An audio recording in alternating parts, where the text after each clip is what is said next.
नमस्कार friends, welcome back to my channel ignited world. So I hope friends आप सभी स्वस्थ होंगे, अच्छे होंगे और आपने मेरे पुराने वीडियोस ज़रूर देखे होंगे। और अगर आपने नहीं देखे होंगे तो प्लीज़ उसे जाके देखें। चैनल को लाइक करें, शेयर करें और सब्सक्राइब करें ताकि ऐसे बहुत सारे इंटरेस्टिंग कंटेंट मैं आपके सामने ला सकूं। सो आज का हमारा टॉपिक डिफरेंट है। So let's start.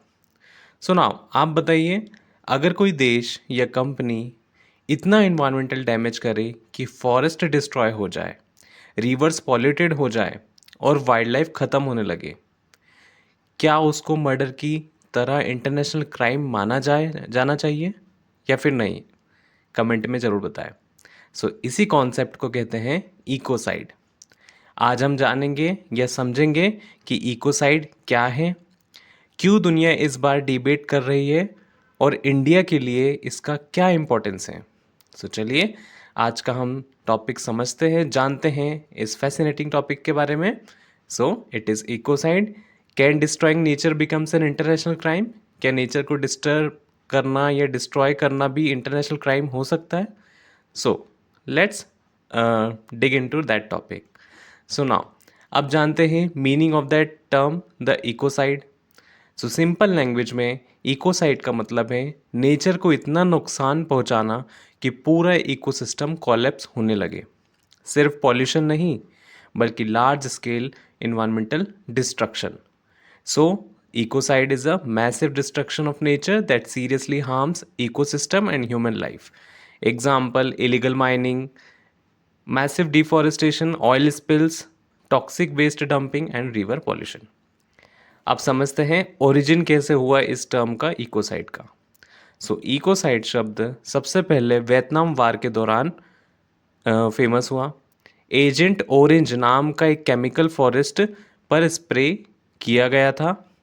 Billions of trees destroy हो गए और इन्वायरमेंट को इरिवर्सिबल डैमेज हुआ। सो दैट्स वाई वहीं से टर्म आया इकोसाइड।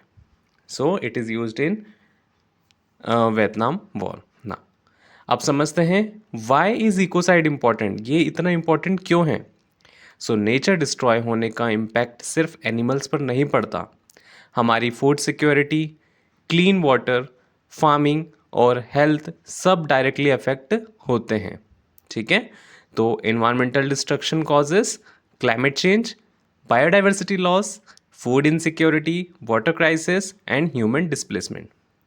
ठीक है, सो अगर आपको वीडियो अच्छा लग रहा हो तो प्लीज़ फ्रेंड्स वीडियो को लाइक ज़रूर करें। ठीक है, नाउ अब आते हैं इंटरनेशनल क्रिमिनल कोर्ट के बारे में थोड़ा सा समझते हैं।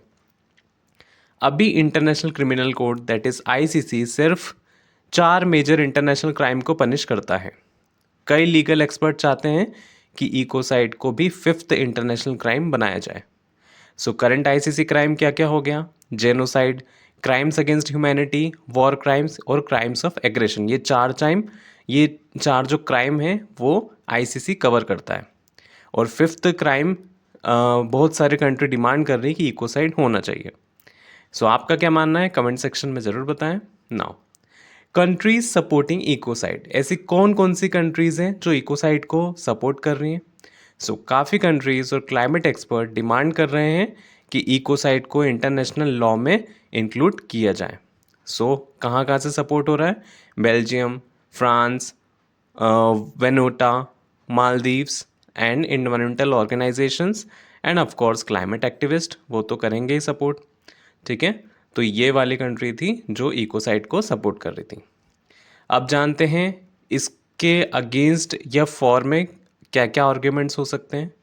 सो सपोर्टर्स कहते हैं कि कंपनीज इन्वायरमेंटल डिस्ट्रॉय करने से पहले सोचेंगे, लेकिन अपोनेंट्स बोलते हैं कि डेफिनेशन क्लियर नहीं है और इकोनॉमिक डेवलपमेंट स्लो हो सकता है।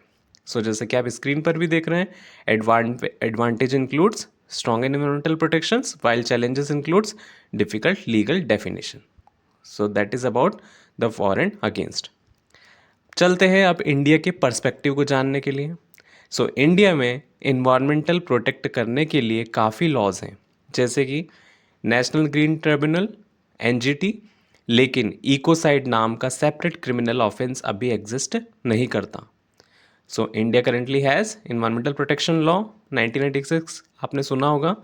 पॉल्यूटर पे प्रिंसिपल, कि जो पॉल्यूट करेगा उसको पे करना पड़ेगा। And third one is national green tribunal. But ecocide is not yet a criminal offence in India. ठीक है ना। अब कंक्लूजन पे आ जाते हैं हम। सो नेचर सिर्फ फॉरेस्ट या एनिमल नहीं है, ये हमारी लाइफ सपोर्टिंग सिस्टम है। अगर नेचर बचेगा तभी फ्यूचर जनरेशन भी सर्वाइव कर पाएंगी, और उसी कॉन्सेप्ट को हम बोलते हैं आज के टाइम पे sustainable development goal. So nature को बचाना भी उतना ही इम्पॉर्टेंट है। सो आई होप फ्रेंड्स आपको ये वीडियो अच्छी लग रही होगी। तो वीडियो अच्छी लग रही होगी तो आपको क्या करना है, मुझे बताने की ज़रूरत भी नहीं होनी चाहिए, आप लाइक करें वीडियो को। ठीक है ना। अब अगर आपको ये वीडियो अच्छी लगी होगी तो आप मुझे कमेंट सेक्शन में ज़रूर बताएं। ठीक है, और चैनल को लाइक करें, कमेंट करें, और ऑफ कोर्स आप मुझे पता है शेयर भी करेंगे। और last but not the least, subscribe करना बिल्कुल ना भूलें, और कमेंट में बताएं कि should ecocide become an international crime, क्या ऐसा होना चाहिए, इकोसाइड को इंटरनेशनल क्राइम घोषित करना चाहिए, वो भी 5th। तो कमेंट में बताएं। Till then take care, good bye.